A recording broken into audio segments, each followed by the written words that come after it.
All right, let's jump right in. What we're looking at today, it's not just some ancient poem. Nope. Think of it more like a live-action thriller. I mean, you've got betrayal, you've got terror, and you've got this gut-wrenching prayer from a king who's lost literally everything. We're talking about Psalm 3. You know, this first line, it's the key to the whole thing. It's what flips this from just a song into something so much more, like a raw, desperate page from a diary. This isn't some abstract idea. This is real. King David is literally running for his life. And the army chasing him, it's led by his own son, Absalom. Can you even imagine that level of betrayal? It's just staggering. So yeah, the stakes are about as high as they can get.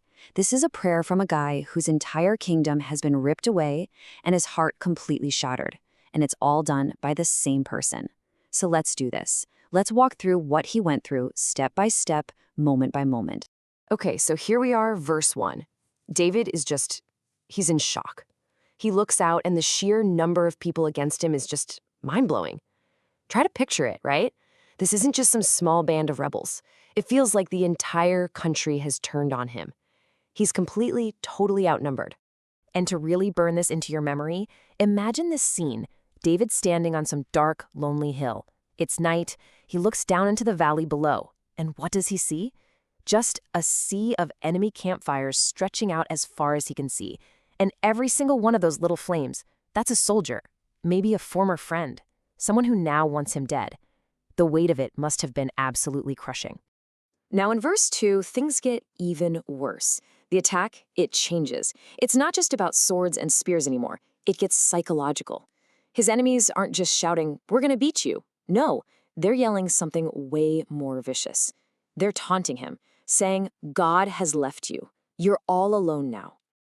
Just try to imagine hearing what David heard. That chilling sound of thousands of voices, all mocking him, carried up on the wind from that valley of campfires. Can you hear them? All whispering and shouting together, "No help for him in God. No help for him in God." They're not just attacking him, they're trying to destroy his very last shred of hope. And then we hit this one little word, Selah. The best way to think about this, it's like a dramatic pause in a movie. It's a moment where the music stops, and you're just meant to feel it, to let the full weight of what's happening to David sink in. He's outnumbered, his son has betrayed him, and now they're shouting that God has abandoned him. This is rock bottom. But then verse 3 happens, and I'm telling you, this is the pivot point for the entire story. After sitting in that despair, David makes a conscious choice. He kicks it off with two of the most powerful words you'll ever read, "But you." And with that, everything, and I mean everything, is about to change. See, this isn't just a reflex, it's a deliberate decision. You can almost see him doing it, physically and mentally, turning his gaze away from those thousands of campfires down in the valley. He forces himself to look up, to God. He is actively changing his focus from the size of his problem to the greatness of his protector. And as he says those words, "You are a shield for me," just picture it. An invisible, shimmering shield of light just forms around him. And then, imagine a hand, gentle but firm, coming under his chin and lifting his head, forcing his eyes away from the despair on the ground and up toward hope. All right, verse 4.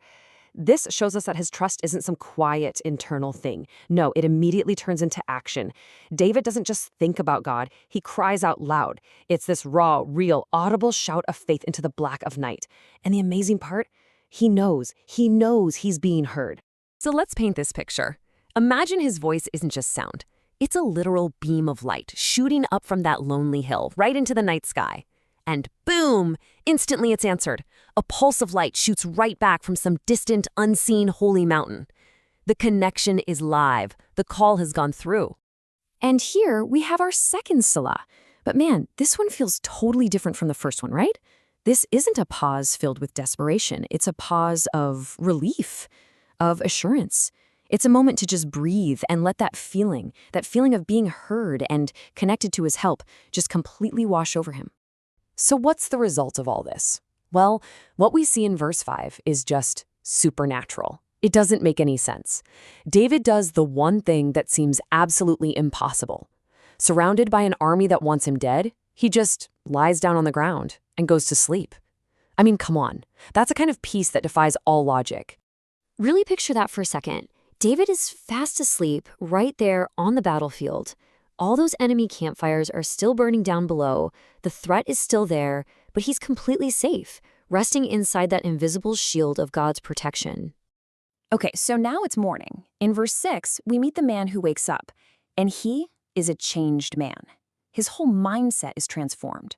Look, the circumstances are the same. That massive army is still right there. But the fear? It's gone. He's looking at the exact same impossible odds, but he's seeing them through a whole new lens. Let's get this image locked in. David stands up as the sun rises. He looks down at that same sea of enemies, the tens of thousands of them. But now, look at his posture. He's standing tall, confident. His face is fearless. The numbers didn't change overnight. He did.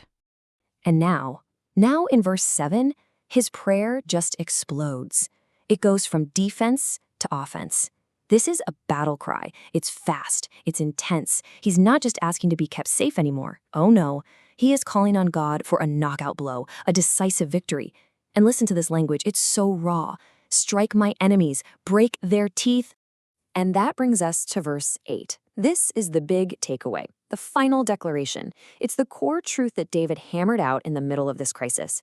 He realized that victory, it doesn't come from him, it doesn't come from his army. Salvation, we're talking total victory, total deliverance, that belongs to the Lord and the Lord alone. It's his to give. And one last time, Selah. But this one, it's not a pause to think. It's a final booming note of triumph. It's like a giant exclamation point at the end of the sentence. He's certain.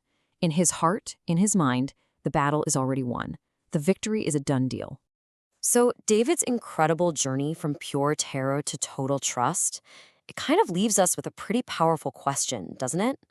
When you look out at your own valley, the one filled with your own overwhelming odds, your anxieties, your challenges, your fears, what's your shield?